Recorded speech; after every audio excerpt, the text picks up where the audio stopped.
Hello friends, কেমন আছো তোমরা? আমি আজকে আবার হারভেস্টিংয়ের একটা ভিডিও নিয়ে এলাম। আজকের হারভেস্টিংয়ের ভিডিওতে আমি প্রথমে মূলো শাক হারভেস্ট করব। এখানে দেখছো গ্রো ব্যাগের মধ্যে মূলো শাক হয়েছে, কিন্তু অনেক ঘন, তাই এগুলোকে পাতলা করার জন্য মাঝ থেকে আমি কিছু মূলো শাক তুলে নিলাম। বেশি মূলো শাক তুলবো না, কারণ আমার হাজব্যান্ড খায় না, ওর নাকি গ্যাস হয়ে যায়। তাই আমি এগুলোকে কেটে নিরামিষ সবজিতে দিয়ে দেব। এতে সবজির আলাদা একটা গন্ধ থাকবে, খেতেও ভালো লাগবে। এই সময় মূলো শাক পাওয়া যায় না, পেলেও অনেক দাম হয়, আর আমার হাজবেন্ড খেতে চায় না। তারপরে এগুলো হলো ডাঁটার শাক, ফলের বালতিতে উঠেছে, অনেক বড় হয়েছে, মোটা হয়েছে।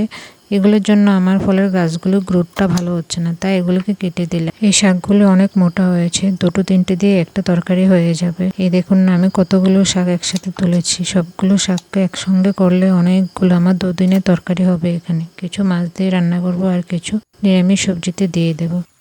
তারপর আমি কিছু কলমির শাক কেটে নিলাম। এগুলো গ্রো ব্যাগের মধ্যে লাগিয়েছি। সপ্তাহে একবার কাটি, এক সপ্তাহের মধ্যে আবার বড় হয়ে যায়। আর আমার একবার কাটলে এগুলো দিয়ে আমার তরকারি হয়ে যায়, বেশি একটা কলমির শাক লাগে না। আমার হাজব্যান্ড খায় না, এই কারণে এগুলি দিয়ে আমার একবারের তরকারি হয়ে যাবে।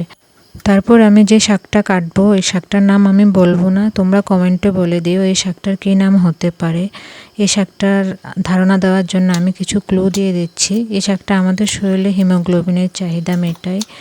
এটাকে বিভিন্নভাবে খাওয়া যায়, তুমি সিদ্ধ করে খেতে পারো, কিংবা পকোড়া করে, বা কীভাবে ডাল দিয়ে ভাজা করেও খেতে পারো।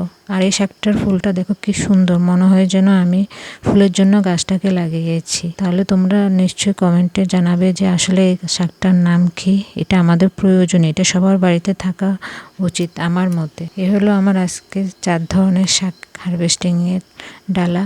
ভিডিও ভালো লাগলে অবশ্যই একটা লাইক করো, কমেন্ট করো, আর শাকটার কী নাম তোমরা একটা কমেন্টে জানাবে, তাহলে বুঝবো যে তোমরা ভিডিও দেখেছো।